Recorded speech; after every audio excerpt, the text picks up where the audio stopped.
როგორც იცით, ადვოკატებმა განაცხადეს, რომ სააპელაციო სასამართლოში გაასაჩივრებენ ლევან ხაბეიშვილის საქმეს, არა იმიტომ, რომ ვინმე სჯერა, რომ სააპელაციო სასამართლო სხვა გადაწყვეტილებას გამოვიტანს, არა, ეს პროცესი არის თავიდან ბოლომდე პოლიტიკური, ეს იყო პირდაპირ ბიძინას დავალება დაეჭირათ ლევან ხაბეიშვილი, იმიტომ რომ მან დაიჯერა, რომ ის 4-ში აგებს ქართველ ხალხთან, მან დაინახა, რომ ქართველ ხალხში გაჩნდა გამარჯვების რწმენა არის უდიდესი მუხტი, მან ძალიან კარგად იცის, რომ ხალხი მზადა რუსთაველზე არა მხოლოდ მისასვლელად და დასადგომად, არამედ გამარჯვებისთვის, მშვიდობიანი რევოლუციისთვის, ამიტომ დიახ, ეს გადაწყვეტილება იყო პოლიტიკური და შესაბამისად დიდი რუდუნებით აარჩიეს ის ზონდერ მოსამართლე, რომლის ქმარიც არის სუსის თანამშრომელი, იმ სუსის თანამშრომელის, სხვათა შორის, რომელმაც ფაქტიურად ლევან ხაბეიშვილის საქმე შეკერა და მისი ქმარი გარდა იმისა, რომ სუსის თანამშრომელია და მისი მეუღლეა მოსამართლის, ასევე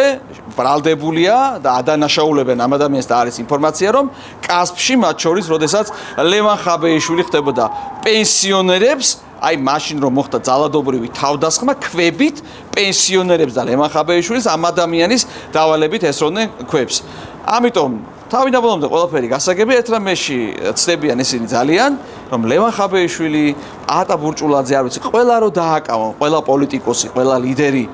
ეს საქმე მივა ბოლომდე, იმიტომ რომ ხალხის მშვიდობიანი რევოლუცია,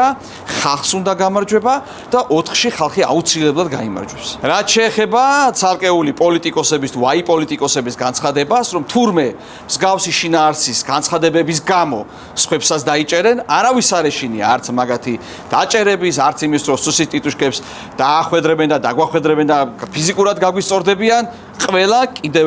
ერთხელ ვიმეორებთ. დიახ, შეთავაზება არის ძალაში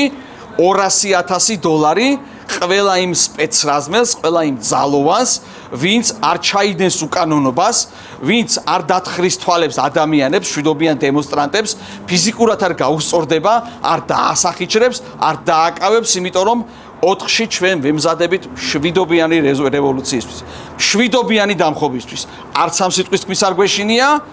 თუ დაკავება უნდათ, დაგვაკავონ, თუ უნდათ ჯგუფურზე დაგვაკავონ, იმიტომ რომ კიდევ ერთხელ ვიძახი, ბრძოლისთვის ეს არაფერს არ შეცვლის,